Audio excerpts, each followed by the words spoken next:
पावन इसलिए कोई जान पाया कि हम जिंदा हैं कि नहीं, नहीं पीछे कोई जान नहीं पाया कि जीवित है कि नहीं है, मृत्युलोक में है भी कि नहीं है, कभी नहीं। उन्मत्त प्रायः वाचः परिमुषितो धियो माया अनर्थ बीजम। हम इष्ट के संबंध के लिए अनंत जन्मों से भ्रमित होकर भटकते रहे। अब इस जन्म में नहीं, दबाव, रिश्ते का दबाव, परिवार का दबाव, संबंध का दबाव, तो भगवत संबंध कहां रहा, भगवत संबंध कहां रहा, यही श्री जी देख रहे हैं। आगे चलकर जो दुर्दशा होगी उसे नहीं समझ पाओगे, वो हमें दिखाई दे रही, तुम्हें नहीं। इसलिए बिल्कुल संभल जाओ, अब भी संभल जाओ। बार बार कहते हैं उन्मत्त प्रायवाचः परिमुषितो धियो माया अनर्थ बीजम। ये अनर्थ का बीज बोने वाले परिवार के जन होते हैं, अनर्थ का बीज। ये उन्मत्त मोह मदिरा का पान करके बात करने वाले होते हैं। इनकी बातों में ममता मोह की गंध है, जो तुम्हारे हृदय की भागवतिक संबंध की सुगंध को छीण करना चाहते हैं, कोई भी हो। स्वार्थम मत्वा कृतार्था अथन सुख विवेकादयो अग्राह्य वाचा। ये अविवेकी हैं, स्वार्थ भरे लोग हैं, इनकी बात को कभी नहीं सुनना चाहिए, क्योंकि विवेक रहित हैं। अग्राह्य, इनकी बात को न सुनना चाहिए न मानना चाहिए। अमुक संबंध केवल भगवत संबंध से, अन्यथा नहीं। अगर आप हमारी श्री जी से नहीं जुड़े हैं तो हम आपकी तरफ आंख उठा के नहीं देखेंगे। श्री जी से जुड़े हैं तो आपको हमारी तरफ देखने की जरूरत नहीं, श्री जी की तरफ देखो, हम अपने आप देख लेंगे। व्यवहारिक संबंध में कहीं किसी भी तरह का कोई प्रवेश नहीं है। श्री जी का संबंध उन्मत्त प्रायवाचः परिमुषितो धियो माया अनर्थ बीजम स्वार्थम मत्वा कृतार्था अतन सुख विवेकादयो अग्राह्य वाचा। ये संबंधी, ये रिश्ते नाते, ये मोह मदिरा का पान करके ऐसे वचन बोलते हैं कि फिर संसार की ममता जागृत हो जाए। ये मोहित करने वाली, हमारी परमार्थ की वृत्ति का नाश करने वाले होते हैं।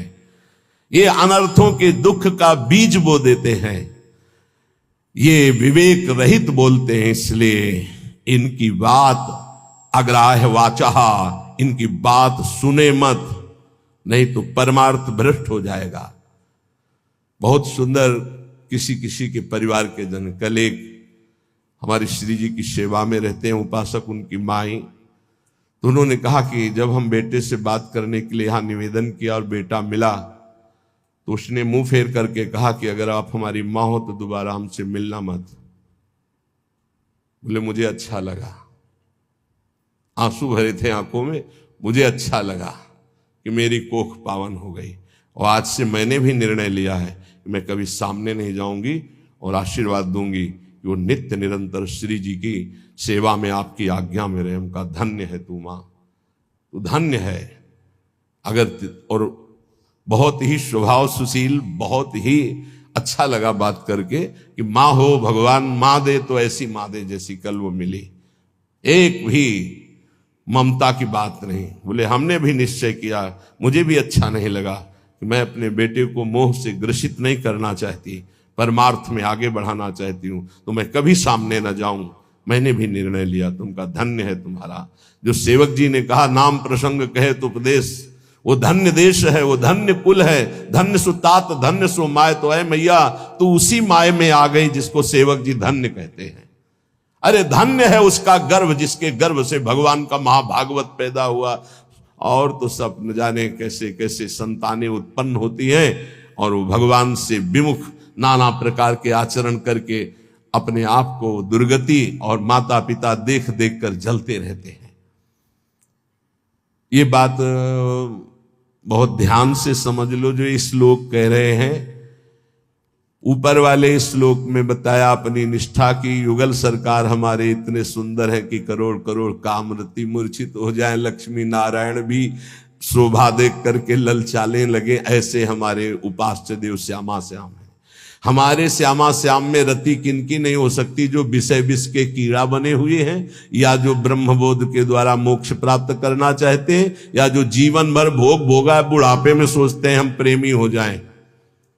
चिंतन वही है 60 70 80 वर्ष का भोगों का। अब चिंतन बदलना बहुत कठिन, कोई महापुरुष चमत्कार कर दे तो बात अलग। ये हमारी बात उनकी समझ में आएगी जो शरणागत है श्री जी के और प्रारंभ से अभ्यास कर रहे हैं अपने मन को प्रियालाल में लगाने का, रसिकों की कृपा का। तो चंदी वृंदावन आशा, उनके अंदर वृंदावन में विराजमान प्रिया प्रीतम से मिलने की आशा जागृत हो जाएगी। कह रहे हैं अब इसमें बचाव पक्ष क्या करना है। उन्मत्त प्रायवाचा परिमुसितो धियो माया अनर्थ बीजम, बुद्धि में ऐसा बैठा लो कि ये जितने प्यार करने वाले संसार के संबंधी हैं ये अनर्थ कर देंगे। अनर्थ क्या, हम जिस मन इंद्रियों को चुरा कर संसार से प्रिया प्रीतम में लगाना चाहते हैं ये पुनः वहीं लगा देंगे संसार में, पक्का। इनका प्रभाव ऐसा होता है। ये नहीं मानने वाले। परिवार के लोग साधु नहीं मानते हैं, कोई विवेकवान साधु मानता नहीं मानते। परिवार के लोग नहीं मानते, साधु थोड़ी मानेंगे। वो तो अपना रिश्ता नाता संबंध देखकर बात करते हैं, वो सांसारिक संबंधों की मान्यता रखते हैं, इसलिए नहीं।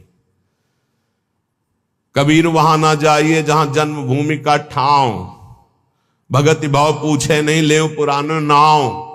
वो थोड़ी कहेंगे महात्मा जी, नहीं, वो तो वही कहेंगे आओ पंडित, नाम लेके बात करेंगे, ऐसा अमुक ना। कबीर वहां ना जाइए जहां जन्म भूमि का ठाव, भगति भाव पूछे नहीं ले पुराने ना, वही संसार की वार्ता। अनर्थ बीजम, बड़ा आकर्षण है, परिवार वालों का बड़ा आकर्षण है। आप देखो, अंदर से देखो, 20 वर्ष नहीं देखो, फिर देखो भैया है हमारे, ये अपन अमुक है हमारे अमुक। और श्री जी को 20-25 वर्ष से नाम जप रहे हो, शरणागत हो, ये कभी नहीं आया कि आराध्य देव मेरे, जीवन धन मेरे। ऐसे धिक्कार है इस मन बुद्धि को कि जो अनंत जन्मों से हमारे हैं वो हमारे पराये नजर आते हैं, जो बिल्कुल हमारे नहीं, जिनको हम जानते नहीं है, अब भी नहीं जानते कि भाई के रूप में कौन अंदर विराजमान है, बहन के रूप में कौन अंदर विराजमान, हम नहीं जानते। केवल ढांचे को मानते हैं, ये ढांचा मेरा भाई है बहन है, और ढांचे के अंदर बैठा परमात्मा, उससे कोई परिचय नहीं है। इसलिए स्वार्थ मत्वा कृतार्था अतन सुख विवेकादयो अग्राह्य वाचा।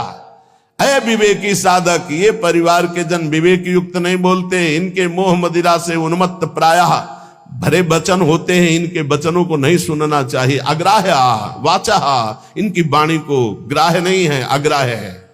स्वीया सर्वे जिघान संत्य बहुमृषा स्नेह पास निबद्ध, ये झूठी झूठी बातें बोल करके केवल स्नेह पास में बंधा लेते हैं, और ऐसे बांध लेते हैं कि छूटना मुश्किल हो जाता है। महापुरुषों का आश्रय लेने से एक बात ध्यान रखना, एक अद्भुत उमगन जागृत होती, उस उमगन को तपस्या के द्वारा संभाला जाता है, नहीं गिरा देगी। अब ये कोई कैसे समझ पाएगा कि महापुरुषों की कृपा से जो आनंद की उमगन होती है, अगर उसको तप के द्वारा न रोका गया तो गिरा देगी, पक्का गिरा देगी। ये बड़ी सूक्ष्म बात है, सबको समझ में नहीं आएगी कि महापुरुषों के संग की कृपा उसको गिरा कैसे देगी। भगवदानंद की जब अनुभूति हो तो उदासीनता बाहर इतनी हो जानी चाहिए कि तुम्हें देखना कोई पसंद न करे। ध्यान रखना, ये अनुभव की बात कह रहा हूं। जब आनंद की उमगन हो भगवदानंद, तो एकदम उदासीन हो जाना, मन बहिर्मुख बिल्कुल न होने पावे, किसी से अपनापन न होने पावे, तो वो भूमिका बदल देगा।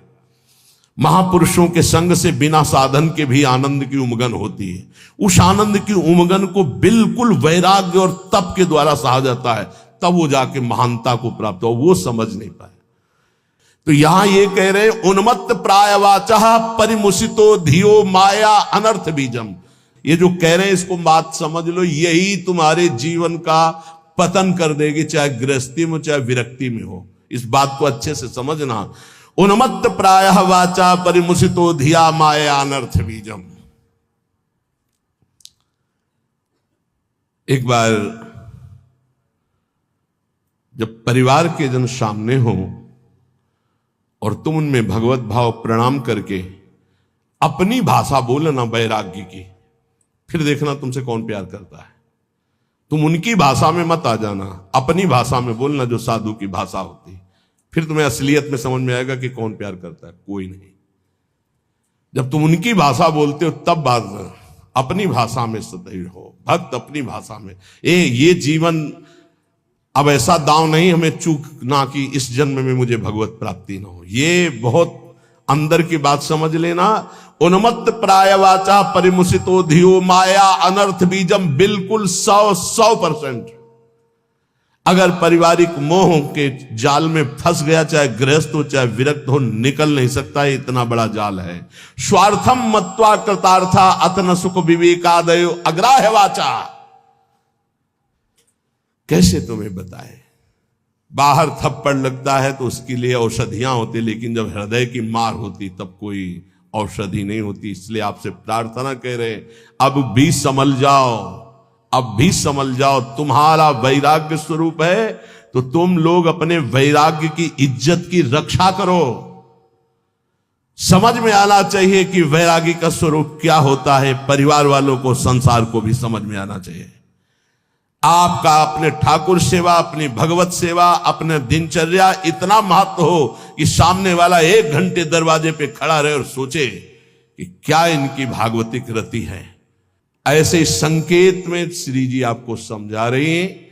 स्वार्थम मत्वा कृतार्था अथन सुख विवेकादयो अग्राह्य वाचा। ये विवेक रहित बोलने वाले संसार के अग्राह्य वाचा, ये नाशवान शरीरों का संबंध तुम्हें अविनाशी बना देगा, तुम्हारा साथ देगा। ये मरण धर्मा शरीर है। अविनाशी परमात्मा की शरण छोड़कर इनके इंद्रियों की गुलामी के लिए किसी व्यक्ति वस्तु का आश्रय धिक्कार है जीवन। हम कामी है, क्रोधी है, लोभी है, लेकिन श्री जी लालजू को छोड़ दें, ऐसा तो हो ही नहीं सकता। इतना तो रख लो, इतना तो रख लो। हमारी बात तो समझो। हम नीचता नहीं छोड़ सकते तो श्री जी को कैसे छोड़ सकते? हम नीच है मानते हैं, हम पतित है मानते हैं, लेकिन हम आपको नहीं छोड़ सकते। हमारा स्वभाव नहीं छोड़ सकना। हम नीचता नहीं छोड़ सके, काम नहीं छोड़ सके, तो नाथ आपको कैसे छोड़ सकते हैं? अब आपके गले पड़ गए। अगर हम कामी हैं तो आपके हैं, पतित हैं तो आपके हैं, आपको नहीं छोड़। इतना तो पकड़ लो यार, इतना तो पकड़ लो। हम संसार को पकड़े हुए हैं, माना नहीं छोड़ पा रहे, लेकिन हे संसार के स्वामी, हम आपको भी नहीं छोड़ पाएंगे। अब नहीं हो सकता कि मैं आपको छोड़कर संसार का पूर्ण आश्रय ले लूं, पर संसार को छोड़कर आपका पूर्ण आश्रय ले लूं, इतनी भी सामर्थ्य नहीं रह गई। तो कम से कम प्रभु को तो पकड़े रहो। लेकिन अनर्थ वाचा, ये जो प्रिय बोलने वाले, इनसे बड़ा दुश्मन कोई नहीं है।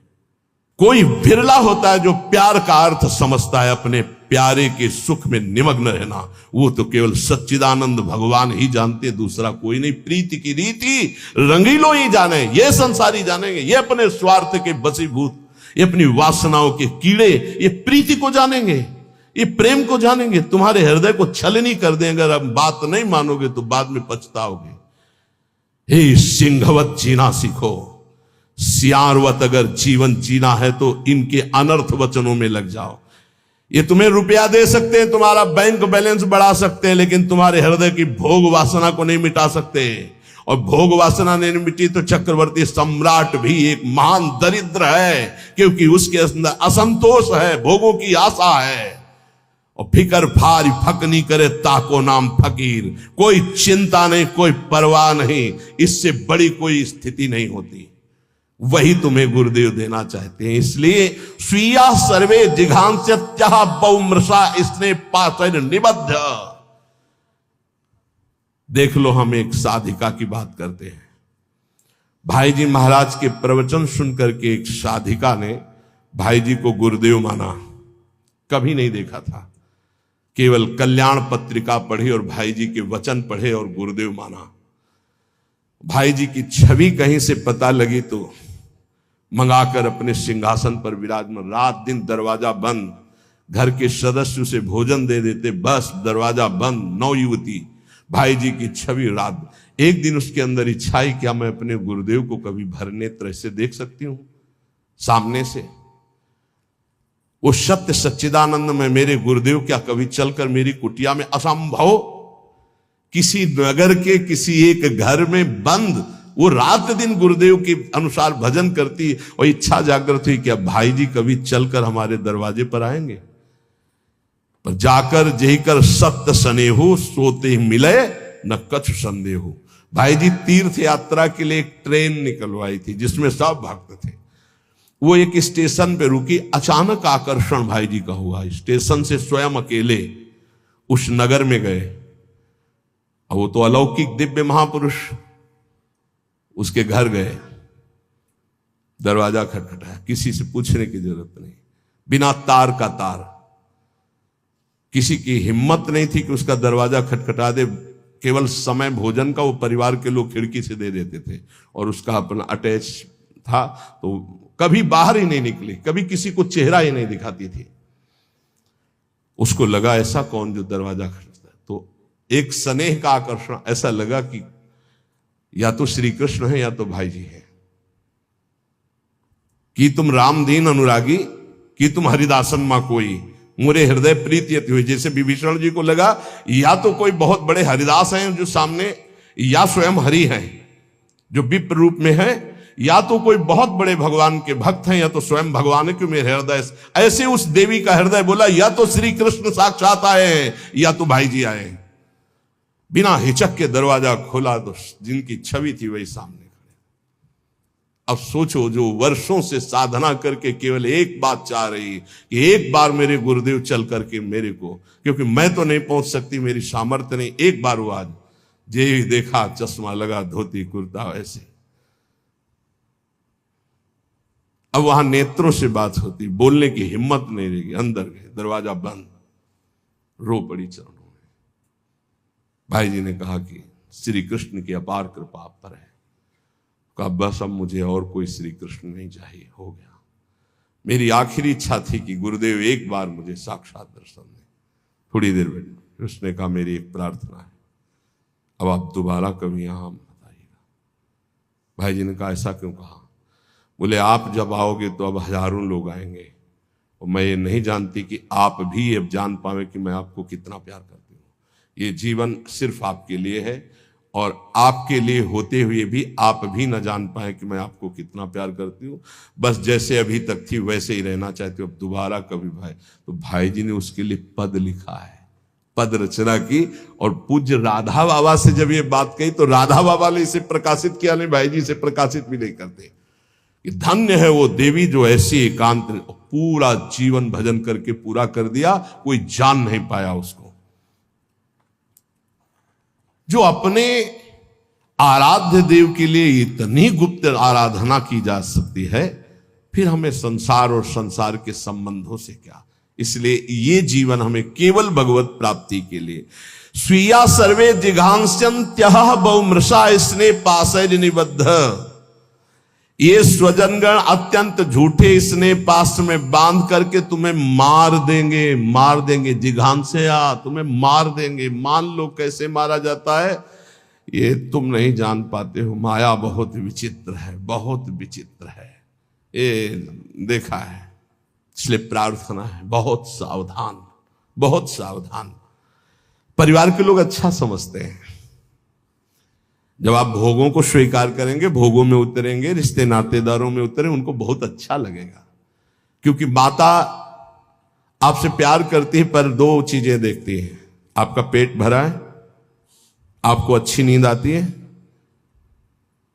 आपकी भोग सामग्री पर्याप्त है, बस इतनी उसकी ममता की वृत्ति, इसके आगे वृत्ति नहीं। और गुरु एक बात देखता है, तुम्हारा देह राग कम हो रहा है, तुम्हारा देहाभिमान नष्ट हो रहा है, तुम्हारा भोगों से राग कम हो रहा है, तुम तपस्या में आगे बढ़ रहे हो, तुम जितेंद्रीय हो रहे हो, तुम्हें भोग कोई प्रिय नहीं लग रहा, धन्यवाद, चलो आगे। गुरु स्वरूप में स्थित करता है, माता पिता देहाभिमान में पुष्ट करते हैं। इसलिए बहुत होश में। स्वीया सर्वे जिघांस्यन्त्यः बहुमृषा स्नेह पाशैर् निबद्ध है। श्री वृंदारण्यायः महामहित समाजात कदा निश्चित स्वाम। हे भाई, वृंदावन में केवल रसिक समाज को अपना समझो, उनको पाकर आश्रित हो जाओ, और सब अनिष्टकारी समाज है, अनिष्टकारी। कोई तुम्हारा इष्ट प्राप्ति में सहयोगी नहीं है, सब इष्ट में बाधक हैं। इष्ट में बाधा पहुंचाने वाले हैं और कोई नहीं। एक बात अच्छे से समझ लो, अगर हमारी कहीं दुर्गति होती है तो देह और देह संबंधी भोग और देह संबंधी रिश्ते नाते यही दुर्गति का कारण बनते हैं। इसलिए हे उपासक, अपने ऊपर कृपा करो, अपनी दिनचर्या अपने इष्ट के बराबर किसी को मत मानो। इष्ट और इष्ट की दिनचर्या तुम्हारी इतनी प्रवीण, इतनी सुदृढ़ होनी चाहिए कि हम समय देंगे तुम्हें मिलने के लिए, हमारी रुचि होगी तो। तुम्हारे समय में हम अपने समय को बर्बाद नहीं करने, लेकिन समय बर्बाद पहले ही कर रहे हैं। उनके समय का महत्व क्या रहा? साधक चाहे गृहस्थ हो या विरक्त हो, उसकी दिनचर्या भगवान है और उस पर ध्यान दिया जाए, उस पर दृष्टि दी जाए। चाहे जितनी जैसी शरीर की परिस्थिति हो, यदि दिनचर्या को भगवान माना है तो वो भगवान अदीप सामर्थ्य देते हैं, वो दिनचर्या होती है। ये बात हमारी प्रार्थना मान लो, ये दिनचर्या तुम्हारी भगवान है, इसे मानो, इसे स्वीकार करो। पर नहीं, केवल मन की मनोरंजन वृत्ति पर प्रधानता रखने वाला कैसे उपासना में आगे बढ़ सकता है? इसलिए जो आप सुनते हैं उसका मनन करें। महापुरुषों के वचन अमृत हैं। बाबा, हमें बहुत क्लेश, अंदर जलन होती रहती है, ये कब मिटेगा? घर गृहस्थी के भी कार्य कर रहे हो तो या साधना कर रहे हो तो ये अंदर एक जलन होती रहती, ये कब मिटेगा? बहुत बड़े सिद्ध महापुरुष काशी के श्री हरिहर बाबा जी महाराज, ये कैसे मिटेगा? क्लेश बना रहता है, एक अशांति बनी रहती। सब देखो, कल एक 85 वर्ष के संत भगवान आए, उन्होंने अपना परिचय बताया बहुत ऊंची जगह से सब, और कहा आपके प्रवचन सुन करके आया हूं, ऋषिकेश से आए। कहा कि मैं प्रवचन सुन करके आया हूं, मेरी आखिरी जगह रह गई है, अगर आपने ना कर दिया तो मेरी जिंदगी अब खत्म होने जा रही है। बिल्कुल आखिरी परिणाम है, आप बहुत कृपा करके निर्णय देना, क्योंकि बस आखिरी है, आखिरी भरोसा लेके आया हूं। आंखों में आंसू, त्रिपुंड लगा हुआ, वेश भगवा धारण की हुई, अवस्था 80 या 85 की। अभी एक बार कि आखिरी तो बहुत होश में, तो कहा क्या समस्या क्या है आपकी? तो कहा पूरा जीवन हो गया, तक निश्चय ही नहीं कर पाए हम कि हमको क्या प्राप्त करना है, कैसे प्राप्त करना है। ये तो बहुत बड़ा धोखा, अभी तक चित्त ही का समाधान नहीं हुआ, अभी तक साधन ही नहीं बन पाया, साधन ही का निर्णय नहीं हो पाया, तो साध्य की प्राप्ति कैसे हो पाई? ये तो बहुत, तो बोले बस यही तो रोना है, पूरा जीवन खत्म हो गया। अब बताओ कैसे वस्तु को? तुम कहा आप तो एक ही बात रह गई है, नाम नाम नाम, निरंतर नाम जप कर। तो बोले यही तो समस्या है, तुमको बस यही समस्या का समाधान है। हमारे सामने निर्णय लो, ये जपोगे ऐसे से ऐसे से ऐसे, उसी समय उनके शब्द निकले कि कुछ प्राप्त होगा कि नहीं इसकी अब कोई परवाह नहीं। इस समय जो शीतलता हो रही, लग रहा मैं निहाल हो गया, ऐसा लगता है मुझे जिंदगी की हर वस्तु मिल गई। यही सुनना, जरा ध्यान से सुनना इन महापुरुष के वचन। बाबा, हमें क्लेश बना रहता है, एक जलन बनी रहती है, एक अशांति, नाप के देखो हृदय में। तो उन्होंने कहा कि राम भजन बिनु सुनहु खगेसा, मिटहि न जीवन केर कलेशा।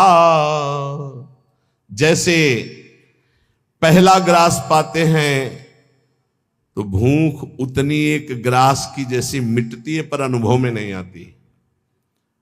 फिर हम ग्रास पे ग्रास पाते चले जाते हैं, और जब अंतिम ग्रास की स्थिति होती है तब जाके तृप्ति का अनुभव होता है। ऐसे ही उपासक, जब पहला भजन शुरू हुआ तो जलन बढ़ती है। ध्यान देना, अगर उसी समय एक कवल पवा करके रोक दिया जाए तो उसको कोई तृप्ति नहीं होगी और परेशानी ऊपर से चित्त में हो जाएगी कि नहीं पा रहा था तो अच्छा था, अब पा रहा था तो भर पेट पाना। ऐसे ही अभी तक भजन नहीं करके विषयों में डूबे थे तो भूले हुए थे, लेकिन अब भजन शुरू किया तो अब जलन शुरू होगी। इतना नाम जप करो कि पेट भर जाए, तब जाके स्वाद आएगा। जिस दिन से भजन शुरू किया उस दिन से भव रोग नष्ट होना प्रारंभ हो गया। व्यर्थ नहीं जाएगा, पर उस नाम का, अंतिम नाम का, जिस समय भगवत साक्षात्कार होगा उसका इंतजार करते हुए नाम जपते रहो। हर कवल खाते रहो, पेट भर रहा है। फिर जब यहां आओगे तब पता खीर कैसी है, पुआ कैसा है, पकौड़ी कैसी है, कचौड़ी उसका स्वाद तब आएगा जब आपका पेट भरने लगेगा। जन्म जन्म के भूखे हो, इसलिए नाम में स्वाद नहीं आ रहा, बिना स्वाद के पाते रहो, यही तुम्हारी अशांति को नष्ट कर देगा। राम भजन बिन सुनो खगेसा, मिटहि न जीवन केर कलेर। एक एक श्वास में जो तुम नाम जप कर रहे हो, मानो एक एक ग्रास भोजन कर रहे हो, वो तुष्टि पुष्टि क्षुधा निवृत्ति होती चली जाएगी, पर पता चलेगा तब जब आप पेट भर जाएगा। ऐसे ही जब भजन एकत्रित हो जाएगा तो संसार से वैराग्य स्वरूप का बोध और भगवान से प्रेम तीनों हो जाएंगे, तभी पूरी जलन मिटेगी, जब भगवत साक्षात्कार होगा। महाराज जी तो अब हमको एक साधन बता दो जिससे हमें पूरी की पूरी सब बातें भूल कर केवल एक में लग जाए, हमारा काम बन जाए। तो कह रहे सुबह से लेकर नींद तक और नींद से लेकर सुबह तक, चेतना से लेकर मृत्यु तक तुम्हारा नाम न छूटे। जितना तुम कार्य करते हो, सब कार्य करते हुए यदि केवल नाम पकड़ लिया तो ये नाम तुम्हें महाभागवत और सिद्ध पुरुष बना देगा। नाम कैसे पकड़ा जाता है? जैसे प्यासे आदमी को खूब अच्छे अच्छे पकवान सामने रख दो, उसे अच्छा नहीं लगेगा, केवल पानी चाहिए, पानी। जैसे भूखे आदमी के पास हीरा जवाहरात दुनिया के सब रख दो, नहीं, भोजन चाहिए, भोजन। ऐसे तुम्हारा नाम में प्रेम हो, उठते बैठते चलते फिरते खाते पीते सब समय नाम नाम नाम, तब तुम्हारे अंदर दिव्यता जागृत हो जाएगी। बाबा, नाम से प्रेम नहीं होता, नाम जपने में मन नहीं लगता, तो तुम जब अपने मन की बुराइयों को पकड़ पाओगे और उनको दूर करोगे तब तुम्हारी नाम में प्रीति होगी। इसीलिए तो कहते हैं कि खूब सत्संग सुनो। जब तक सत्संग नहीं सुनोगे तो तुम्हें पता ही नहीं चलेगा कि तुम्हारी गलतियां क्या क्या हैं, बुराइयां क्या क्या हैं। सत्संग सुनोगे तो सत्संग से दो बात होती है, अपनी बुराइयों का पता चलता है और उनके त्यागने की बलवृत्ति मिलती है सत्संग से। भक्ति